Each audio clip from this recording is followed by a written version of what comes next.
Vous regardez toujours Clic Dimanche en clair sur Canal+. Josiane Balasco est toujours avec nous.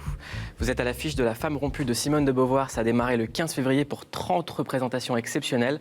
Je vous le dis, dépêchez-vous. Ça se joue au théâtre Hébertot dans le 17e et c'est du grand Balasco. Enfin, c'est du grand Beauvoir surtout. Parce que moi, je sers un texte. Pour une des premières fois que je sers un texte, et c'est un texte incroyable. Il y a plein de comédiennes qui ont passé leur vie à faire des grandes carrières, dont on dit que c'est des grandes comédiennes qui ont servi des textes. Pour vous, c'est inconcevable de ne pas écrire ? De ne pas écrire moi-même mes textes. Ouais. Oh, non, mais je l'ai toujours fait pour la bonne raison, c'est que je me servais bien. Et puis quand Hélène Filière est venue me trouver, me chercher en me disant j'ai ce texte-là, je pense à vous, je pense à toi pour le faire, il n'y a que toi qui peux le faire, aussi Hélène, et qui est aussi actrice et metteur en scène de cinéma. J'ai lu le texte et je connaissais Beauvoir, je ne vais pas te bourrer le mot, je connaissais Beauvoir de réputation, que c'était une grande féministe, qu'elle a écrit des œuvres très importantes, mais je n'avais jamais lu. Quand on voit d'où vous venez, élevé à Saint-Ouen, culture ouvrière, à côté des usines Renault, vous vous êtes mis à écrire des nouvelles de science-fiction, Ouais. puis à jouer au théâtre, et maintenant, des années après, des succès populaires, à jouer du Simone de Beauvoir sur scène. Comment est-ce qu'on explique cette trajectoire sociale ? Ah ben ça, moi, je ne l'explique pas. C'est arrivé comme ça. C'est-à-dire parce que j'avais envie, quoi. Il faut avoir envie. C'est sûr qu'il faut avoir envie. Ça tombe pas... j'ai pas dit... j'avais envie de... Déjà, j'avais pas envie d'avoir de patron. Ça aide. J'avais pas envie qu'il y ait quelqu'un sur mon dos qui me dise ce que j'avais à faire.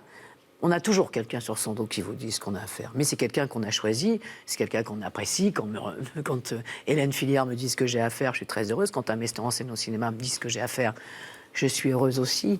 Et donc, je suis arrivée par hasard au théâtre. Hein. Voilà.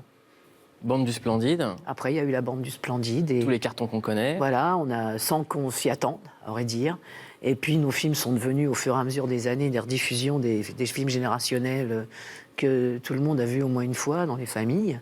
Et voilà. Et puis, on a de la chance, finalement, d'avoir chacun continué à travailler, indépendamment, séparément, puisqu'on n'est plus ensemble, même si on est des amis, et de trouver les personnages qui nous conviennent. Est-ce que, en jouant La femme rompue de Simone de Beauvoir, on a envie de toucher d'autres choses au cinéma ? Est-ce que vous avez envie d'avoir d'autres scénarios ? Mais là, ça vient. Ouais. Alors, curieusement, grâce à Hélène, Qui a mis en scène la pièce. qui a mis en scène la pièce, qui a adapté aussi, parce que la nouvelle était plus longue, le spectacle fait à peu près 1 heure. Il y a d'autres metteurs en scène qui sont venus, que je n'avais pas l'habitude de connaître. Donc, j'ai tourné dans le prochain film de Ozon. Je vais tourner dans le prochain film de Bonizère, voilà. Donc ça m'ouvre, et j'ai tourné dans le dernier film de Claire Denis. Elle est venue voir le spectacle, elle m'a dit « Je veux absolument que vous fassiez quelque chose dans mon film », mais je lui dis « Je m'en fous, même si c'est petit ». Et j'ai fait 2 jours, et ça m'amusait, moi, de rentrer dans l'univers de d'autres réalisateurs. C'est ça qui était bien. Il y a un truc que je ne savais pas sur vous et Coluche, c'est que souvent les gens vous confondaient et vous êtes refaire le nez pour pas ressembler à Coluche. Non, je ne me confondais pas, parce que quand même Coluche était un Non, mec. C'était quand même au départ un homme. Hein. Alors, Je reprends une citation à vous. Non, mais si vous voulez, on m'appelait souvent la petite sœur de Coluche. Et c'est vrai, parce qu'on se ressemblait. J'avais des lunettes, j'avais un nez un peu long. Moi, j'avais le nez de ma mère. J'ai dit, oh putain, c'est le nez de ma mère. Et donc, quand j'ai commencé à faire du cinéma, je sais qu'avec casting, on m'avait dit, faut refuser. Une maquilleuse m'avait dit, refuse le profil, hein, ça va pas. Et ça m'a frappé. J'avais 26 ans. Et quand je suis rentrée au Splendide, quand j'ai commencé à travailler avec eux, le père de Christian Clavier était otorino, et il faisait aussi chirurgie esthétique. Et il m'a proposé de me refaire le pif. Je dis parfait. Et Coluche m'a dit, tu te cherches à être belle, et j'ai répondu, non, je ne veux plus te ressembler.